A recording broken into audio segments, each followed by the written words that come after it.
আমি আমার মৃত্যুর আগে দেখে যেতে চাই আমার দুই সন্তান স্বাধীন বাংলায়, সার্বভৌম বাংলায় বসবাস করছে। এই আশাটা আমি করতে চাই। হাসিনা বিরোধী একটি মিছিল বের করেন, আমি কসম করে বলছি পুলিশ বাধা দিবে না। ব্যানারের মধ্যে আপনি লিখেন ইন্ডিয়া আউট অথবা ভারত বয়কট, সেই ব্যানার কেড়ে নেওয়া যাওয়া হবে, আপনাদের উপর আক্রমণ করা হবে, গ্রেফতার করা হবে, হামলা করা হবে। আন্দোলনটা কার বিরুদ্ধে? আমি আমার আগের বক্তব্যে বহুবার বলেছি, আমাদের শত্রু, প্রধানতম শত্রু চিহ্নিত হয়েছে, তার নাম ভারত এবং দিল্লি। তার বিরুদ্ধে প্রতিবাদ এবং প্রতিরোধ গড়ে তুলতে হবে। শুধুমাত্র সেক্ষেত্রেই আমার দেশের স্বাধীনতা এবং সার্বভৌমত্ব আমি ফিরে পেতে পারি। আমি অত্যন্ত দুঃখিত এবং ব্যথিত।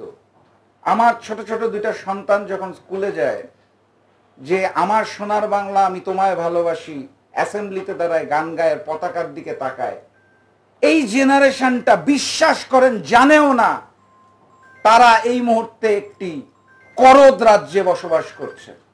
অনেকেই বলে যে ভারতের করদ রাজ্য অঙ্গরাজ্য হতে দিব না। বাস্তবতা আমরা ভারতের করদ এবং অঙ্গরাজ্য হয়ে গেছি। পরবর্তী জেনারেশন জানেও না বাংলাদেশের স্বাধীনতা নাই, সার্বভৌমত্ব নাই, ভারত গ্রাস করে নিয়ে গেছে শেখ হাসিনার মাধ্যমে। সেইখান থেকে আমরা ফেরত আসতে চাই।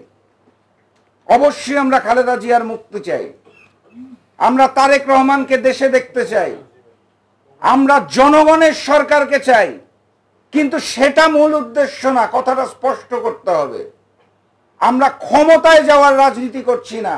আমি একটু আগে আমার দুই সন্তানের কথা বলেছি, আমি আমার মৃত্যুর আগে দেখে যেতে চাই আমার দুই সন্তান স্বাধীন বাংলায়, সার্বভৌম বাংলায় বসবাস করছে। এই আশাটা আমি করতে চাই, এবং সেটা যদি করতে হয় তাহলে একত্রিত হওয়ার কোনো বিকল্প নাই। এখনো অনেক বড় বড় নেতা রেখে ঢেকে কথা বলছেন, ভারত বিরোধী কথা বলতে এখনো আটকাচ্ছে। এখনো এই অবস্থায় এসে যদি আমাদের মধ্যে দ্বিধা থাকে, তাহলে করদ রাজ্য শেখ হাসিনা এবং আওয়ামী লীগের মাধ্যমে ভারত এবং দিল্লি সারা জীবনের জন্য গ্রাস করে নেবে। আমরা সিকিম হতে চাই না, আমরা স্বাধীন সার্বভৌম বাংলাদেশ চাই। আমি বক্তব্য দীর্ঘায়িত না করে সবাইকে আহ্বান জানাবো, এখনো সময় আছে, আসুন একত্রিত হই। ওই ডানপন্থী বামপন্থীর গোলমাল বন্ধ করুন, ইসলামিক দল আর অন্যান্য দলের গোলমাল বন্ধ করুন, একত্রিত হয়ে ভারতমুখী আন্দোলনটা সৃষ্টি করুন। শেখ হাসিনা চিরতরে বিদায় নিয়ে লেজ গুটিয়ে দিল্লিতে পালাবে, এইটুকু আশাবাদ ব্যক্ত করে সবাইকে শুভেচ্ছা জানিয়ে এবং সামনের আন্দোলনে এসি হলরুম না রাজপথে নামার আহ্বান জানিয়ে আজকের মতো বিদায় নিচ্ছি। বিজয়ের পথে যাত্রা শুরু, জীবন অথবা মৃত্যু। আসসালামু আলাইকুম।